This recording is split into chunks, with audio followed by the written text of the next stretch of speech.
Welcome back ATV morning with Farah में खुश आमदीद। और अब हम आपको मिलवाने लगे एक ऐसी शख्सियत से जिन्होंने 250 से ज़्यादा ड्रामे जो है वो लिखे हैं, नावल निगारी भी की है और बच्चों के लिए भी इन्होंने बहुत सा काम किया है। मेरे साथ हैं इब्ने आस। अस्सलाम वालेकुम। वालेकुम कैसे हैं अस्सलाम। आप? अल्हम्दुलिल्लाह बिल्कुल खैरियत से। ये नाम आपने बड़ा मतलब इब्ने आस, मुश्ताक यूसुफी टाइप का रखा हुआ है। ये इब्ने आस का मतलब क्या हुआ? आस उम्मीद का बेटा? जी, उम्मीद का बेटा।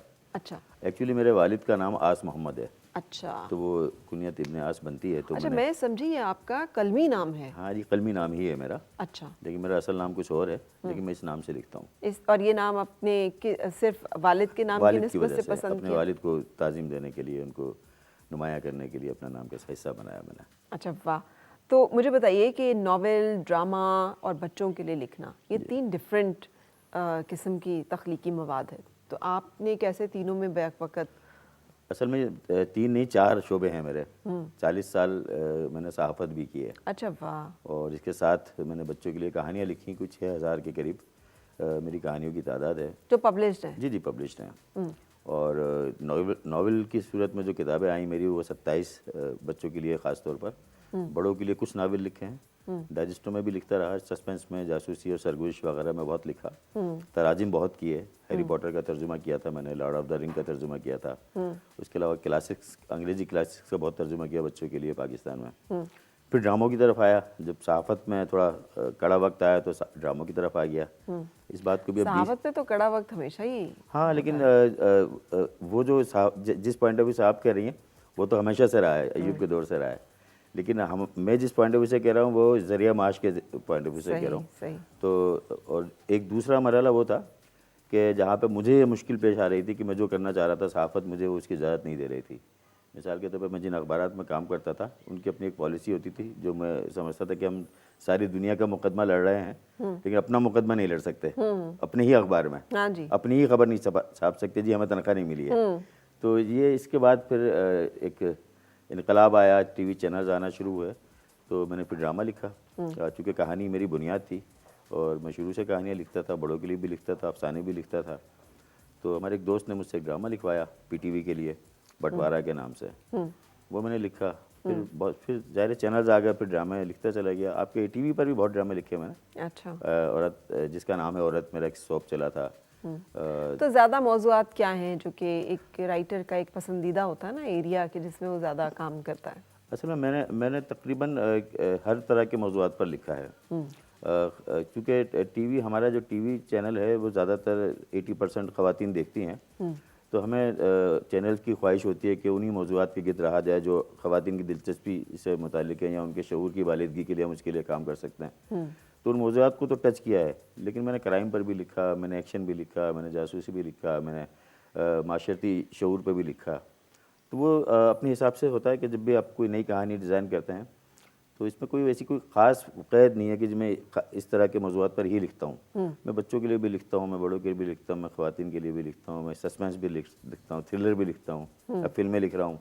तो फिल्मों के मौज़ूआत ज़ाहिर है पॉपुलर होते हैं। अच्छा, एक होता है कि बहुत सारी किस्म के राइटर्स होते हैं। कुछ राइटर्स होते हैं जो बड़े ज़बान ज़द-ए-आम होता है उनका काम भी, उनका नाम भी, और कुछ होते हैं जो कि इतना वो नहीं हासिल कर सकते हैं।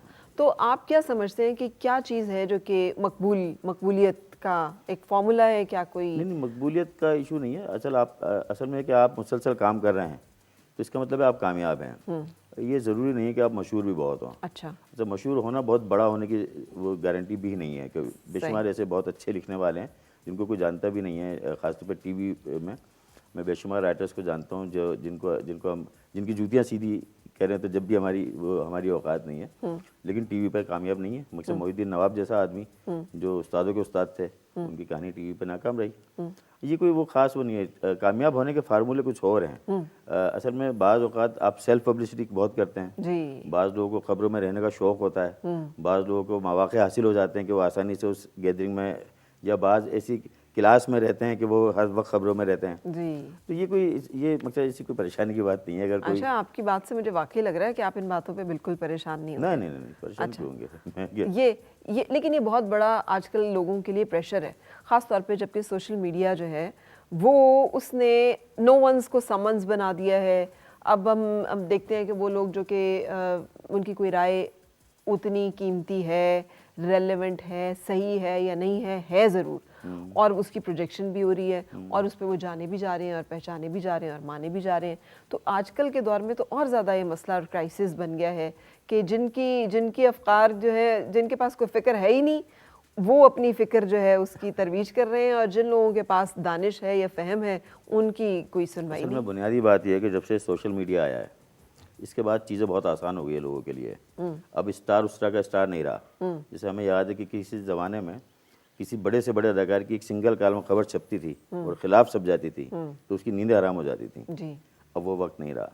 अच्छा, किसी ज़माने में ये होता था कि किसी फ़नकार से इंटरव्यू करने के लिए, क्योंकि शोबिस की सहाफ़त भी मैंने बहुत की है, हमें कई हफ्तों तक उनसे रब्ता करना पड़ता था कि इंटरव्यू के लिए फ़ोन करना पड़ते थे, बड़ी मुश्किल से टाइम मिलता था। चूँकि एक टीवी था और पूरी पूरी कौम बैठकर उस एक टीवी को देखती थी। एक प्यून भी फ्रेम में इन होता था तो सुबह स्टार होता था, महल्ले में सब उसको जानते थे, पूरा पाकिस्तान जान जाता था। जी। अब वो वाली सिचुएशन है नहीं। अब मैं बहुत अच्छा जानता हूँ कि बेशुमार ऐसे अदाकार हैं जिनके 50-50 सीरियल चल चुके हैं। जी। वो सड़क पर चलते हुए उन्हें जानता तक नहीं है। जी।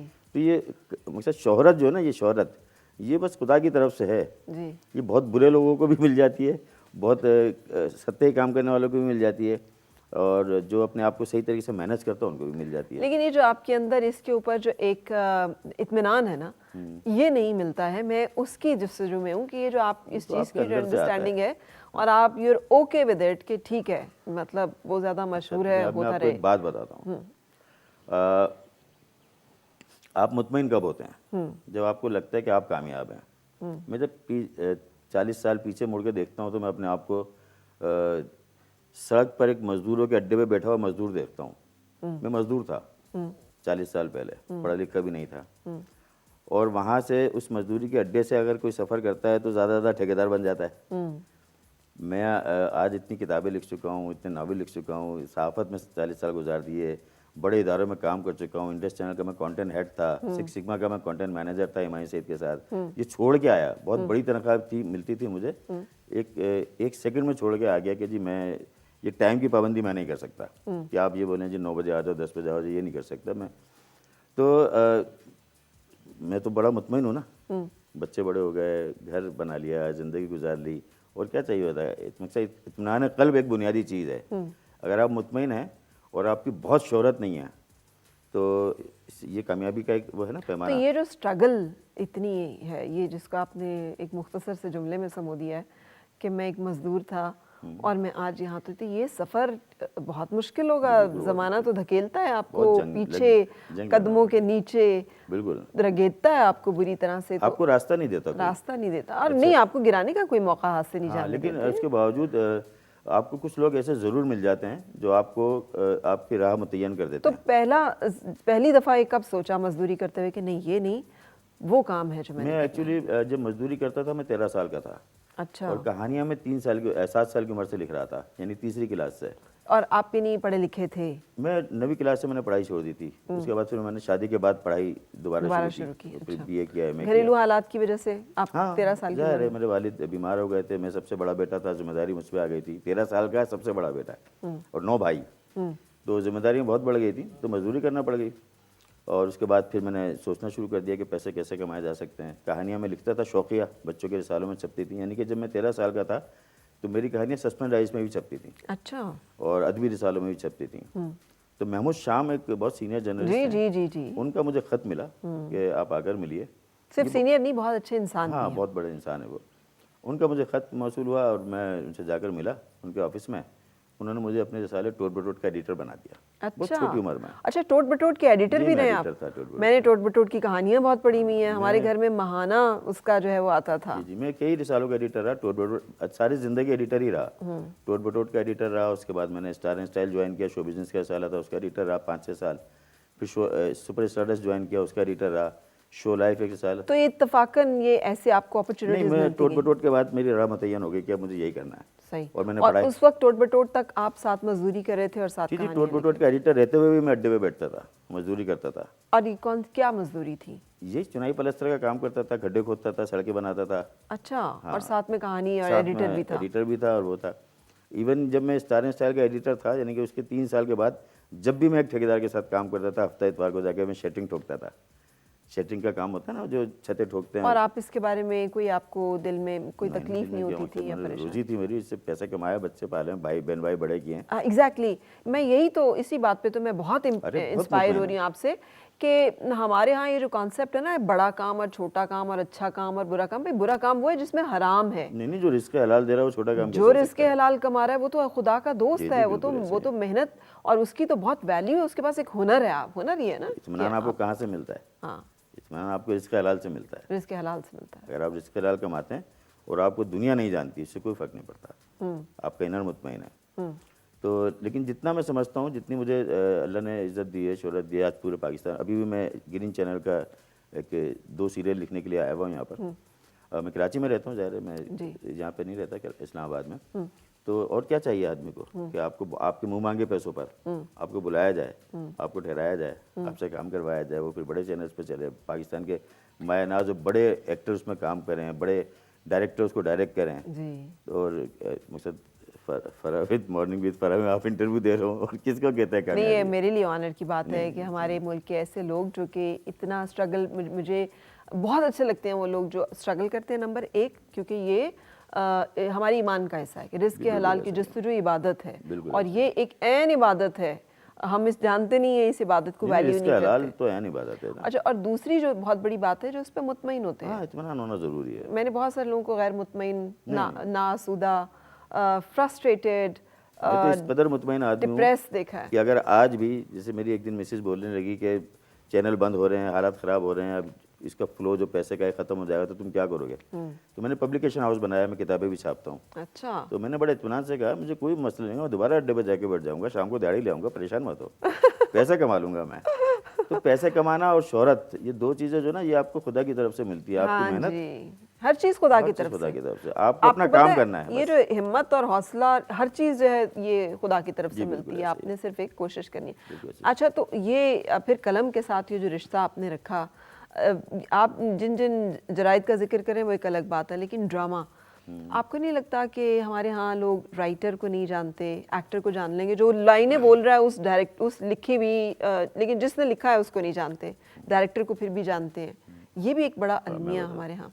असल में लोग तो बहुत दूर की बात है, जो एक्टर वो लाइनें बोल रहा था वो भी नहीं जानता। वो भी नहीं जानता। अच्छा, और वो इससे बड़ा भी अलमिया ये है कि वो जो लाइन बोल रहा होता है वो उस लाइन को भी नहीं जानता। हाँ, ये सही तो बात की बात है कि मकसद लोग जानते मैंने नहीं कई जानते। लोगों को ये सेट पे ये बहस करते थे कि नहीं ये लाइन जो है इसको यूं नहीं यूं कर लेते हैं, ये हालांकि लाइन उनको को पता यूं नहीं कर होता कि देते ये हैं। जो आप जब एक जुमला एक राइटर लिख रहा है, उस जुमले का आगे और पीछे है, उसका लिंक है, आप उसका एक लफ्ज़ की तब्दीली से था थी थे भी चेंज कर देते तो उसका लिंक ही चेंज हो जाता है।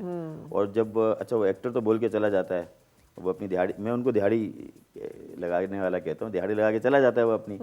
उसके बाद डायरेक्टर अपने बाल नोच रहा होता है, जब वो एडिटिंग कर रहा होता है, उसके लिंक मिलाने में मुश्किल होती है। उसका नुकसान सबसे बड़ा किसको होता है? उस एक्टर को होता है। वो पूरे पूरे जुमले काटना पड़ जाते हैं, एक्टर को पता ही नहीं होता कि उसने अगर लेकिन एक्टर्स डोंट केयर, बिकॉज़ नहीं, उन्हें उनको लगता पता है नहीं कि हो, उनको परवाह नहीं होती, क्योंकि उनको शोहरत का जो एक नशा होता है, खुमार होता है, वो उसमें होते हैं। उनको पता होता है कि जी हमें दूसरा काम मिल जाएगा, क्योंकि हमारी शक्ल अच्छी है, हमारी अपीयरेंस अच्छी है, लोग हमें पसंद करते हैं। करते क्या है वो, इसको किसी से कोई सरोकार नहीं होता। मैं अभी एक मज़े की बात बताऊँ, एक ड्रामा एक चैनल का था, मैं नाम नहीं लूँगा, किसी ने मुझे कहा कि इस ड्रामे को देखो। मैंने उसके ड्रामे को देखा, पहली किस्त देखी, और वो कई मिलियंस उसके व्यूज़ थे। तो मैंने पूरा देखा, तो मैंने कहा यार ये ड्रामा क्यों बना है? वो तो इंतहाई स्टूपिड कहानी थी, और इंतहाई घटिया सतह की एक्टिंग थी, और इंतहाई बुरी प्रोडक्शन थी। बड़े चैनल का ड्रामा था। मैंने कहा ये क्यों बना, कैसे ये अप्रूव हुआ, डायरेक्टर ने क्यों नहीं सोचा कि इसको बनाना चाहिए, नहीं बनाना चाहिए, एक्टर ने कैसे जुमले बोल दिए। लेकिन जब मैंने कहा अच्छा लोग क्या कहते हैं, मैंने देखा तो तकरीबन कुछ 6000 से ज़्यादा कमेंट्स थे, और वो जो लड़की थी हीरोइन और जो लड़का था हीरो, बस उनके बारे में था, हाय अल्लाह कितनी प्यारी लग रही है, हाय अल्लाह मैं तो आशिक हूँ इस पर, बस ये था। कंटेंट क्या था, इसको किसी से कोई सरोकार नहीं है। तो जब जिस मुल्क में आप रहते हो, वहाँ पर लोगों का ये रवैया हो कि उनको कंटेंट से कोई सरोकार ना हो, तो वो उसको इस बात से क्या सरोकार है कि लिखता कौन है और ये किस राइटर ने लिखा है। तो ये बातें भी आपकी दिल आज़ारी नहीं करती, परेशान नहीं करती? क्योंकि ड्रामा जो है ना, ड्रामा मैं ये समझता हूँ कि ड्रामा एक कमर्शियल काम है, और ये ब्रेड एंड बटर है, इसमें पैसा कमाते हैं। इनमें कुछ ही ड्रामे हैं जिनको मैं शायद ऑन करूँगा, जैसे 250 ड्रामों में मेरी अभी किताब आ रही है इब्न यास के ड्रामे, उसके अंदर मैंने 16 ड्रामे जो हैं उनके स्क्रिप्ट और उसके साथ जो है कोई 20 मज़ामीन कि जी ड्रामे की टेक्निक क्या है, ड्रामा लिखा कैसे जाता है, कैरेक्टर कैसे डेवलप होते हैं, इसकी क्राफ्टिंग क्या होती है। इस पर मैंने कोई 20-22 मज़ामीन उसमें शामिल किए। किताब अभी मेरी शायद 2 महीने में आ जाएगी, शायद हो जाएगी। तो वो ड्रामे जिनको मैं समझूंगा कि ये अदब का हिस्सा बन सकते हैं, बस मैं उनको ऑन करूंगा। अदब का हिस्सा बन सकते हैं, कितनी बड़ी बात की आपने। ठीक है ना। ये इतने हमारी जो एक प्रोडक्शन चल रही है, इनमें से कितने का आपके ख्याल में अदब का हिस्सा बन सकते हैं? नहीं होंगे, बहुत सारे कहलाए जा सकते हैं। असल में मसला ये, क्योंकि जब ड्रामा एक्चुअली ड्रामा है अदब का हिस्सा, अदब ड्रामे के बगैर अधूरा है। हाँ, लिटरेचर का एक लेकिन बहुत वो important- ड्रामा वो जो थिएटर का ड्रामा है, टीवी का ड्रामा दुनिया में कहीं भी अदब का हिस्सा करार नहीं दिया जाता, लेकिन मैं करार देता हूँ। अच्छा। उसकी वजह क्या है? मिसाल के तौर पर नूर आपा ने ड्रामा लिखा है, मैंने कुछ स्क्रिप्ट पढ़े जब मैं कंटेंट इंडस्ट्री पे था और सिक्स सिग्मा में था, तो मुझे अंदाज़ा हुआ कि ओहो क्या कमाल लिखा है। जैसे फसी मेरा दोस्त है, उसके कुछ ड्रामे बहुत कमाल के लिखे हुए हैं, जैसे आमना मुफ्ती के ड्रामे, कुछ खलील भाई के कुछ 1-2 ड्रामे मैंने जो पढ़े हैं, देखे नहीं पढ़े हैं, कमाल, मकसद ऑफ बीट है। और मैंने खलील भाई से कहा भी कि यार इनको किताब की सूरत में छापें, तो उनको भी नहीं इसका वो है कि ये अदब का हिस्सा बन सकते हैं। लेकिन चूँकि ज़ाहिर है हर आदमी अपनी चीज़ को बड़ा कहता है, मैं नहीं कहता। मैं कहता हूँ कि जिस ड्रामे को देख के मुझे इत्मीनान महसूस होगा वो मेरा अच्छा ड्रामा है। और मैं आपको मज़े की बात बताऊँ, मैंने आज तक अपना कोई ड्रामा नहीं देखा नहीं। 250 ड्रामों में से कोई ड्रामा नहीं देखा। वजह? पहली बात तो ये कि वो ड्रामे मैं ख़वातीन के लिए लिखता हूँ। तो मैं खातून थोड़ी हूँ, अपने लिए थोड़ी लिखता हूँ। अच्छा, अपने लिए तो मैं बच्चों की कहानियाँ लिखता हूँ। तो आप बच्चे भी नहीं हैं? जिसके नहीं, बच्चा तो हूँ ना मैं, अच्छा, बच्चों की कहानियाँ लिखता हूँ, वो मैं पढ़ता हूँ। तो आप खवातीन के लिए लिखते हैं, तो आप मतलब आप औरत की तरह फील करते होंगे, सोचते होंगे, बिल्कुल। तो आप वो लिख पाते होंगे मेरे उसके ड्रामों के जज्बात। आप नाम देखिए ना, जिसका नाम है औरत, औरत ज़ात, चौखट, बाबुल की दुआएं लेती जा, रानी बेटी राज करे। लेकिन ये सास बहू के ड्रामे नहीं हैं, अच्छा, ये समाजी शऊर के ड्रामे हैं। किरदारों को जिंदगी, ये तो बिकता ही नहीं है समाजी हाँ, शऊर। जाहिर है आप मेरे जो आपने सवाल किया था उसका आपको जवाब यहाँ मिल जाएगा ना। लेकिन ये जो मैं आपको नाम बता रहा हूँ, ये सारे हिट ड्रामे हैं। बाबुल की दुआएं की 300 किस्तें थी एयरवाई पर। रानी बेटी राज करे की 100 किस्तें थी। रानी बेटी राज करे में मैंने एक तजुर्बा ये किया था कि पहली मरतबा किसी ड्रामे में ये बताया था कि अगर सिर्फ माँ नहीं होती है जो तड़पती है, बाप भी तड़पता है उसी तरह। अगर बेटी के साथ कुछ दुख होता है, तकलीफ होती है, घर नहीं बस रहा है, उसके प्रॉब्लम्स हैं, ज़िंदगी के मसाइल से लड़ रही है वो, तो बाप को जो फील हो रहा है वो फील आप कहीं नहीं दिखाते। बाप एक पुर्जे की तरह दिखाया जाता है। लेकिन अब पता है आपको, जो अब मैं ड्रामे देख रही हूँ इस वक्त जब हम बात कर रहे हैं, ये ट्रेंड चल रहा है, अब बाप का तड़पना ज्यादा दिखा रहे हैं। मेरा पहला ड्रामा था ना, और माँ जो है ना उसको बिल्कुल एक चुप बेजुबान सा कैरेक्टर मुझे में पता है, जब ये मैंने ड्रामा लिखा था बाबुल की दुआएं नतीजा, ये अप्रूव नहीं हो रहा था। वो कहते थे इसमें माँ डाल दो। मैं लड़ गया, मैंने कहा माँ तो है ही नहीं, 7 बहनें हैं, माँ नहीं है। और उन 7 बहनों की कहानी के कैसे कैसे मसाइल से गुजर रहे हैं, बड़ी मुश्किल से। वो खैर अली इमरान ने उसको पढ़ा, उसने अली इमरान ने कहा नहीं ये हिट है, और वो हमने बनाया। फिर काजी वाजिद को हम लेके आए उस ड्रामे के जरिए। काजी वाजिद ने क्या परफॉर्मेंस दी, मज़ा आ गया। जैसे आपका ATV पे था औरत ज़ात, जब मैंने लिखा था तो उसमें जो है मैंने शौहर की कहानी बताई थी। ड्रामे का नाम औरत ज़ात था, ठीक है, लेकिन मर्द का पर्सपेक्टिव था उसमें। हाँ, उस कहानी में यह था कि औरत जो है, एक औरत है जिसका शौहर मर गया है, उसकी एक बेटी है 1 साल की, अब उसकी शादी नहीं हो रही है। तो उसकी माँ जो है उसको बोलती है इस बेटी को छुपा दो, और तुम जो है ये जाहिर, हम एक रिश्ता करते हैं तुम्हारा जहाँ ये जाहिर नहीं करेंगे तुम्हारी शादी हो चुकी है, बेटी को मैं पाल लूँगी, और शादी कर देते हैं। अच्छा, हम कंटिन्यू करेंगे अपनी गुफ्तगू। हम आज इब्ने आस से मिल रहे हैं, जो कि बहुत सारे ड्रामे लिख चुके हैं, नॉवल निगार हैं, बच्चों के लिए कहानियाँ लिखते हैं। एक ब्रेक के लिए रुकेंगे और ब्रेक के बाद फिर आपसे मुलाकात।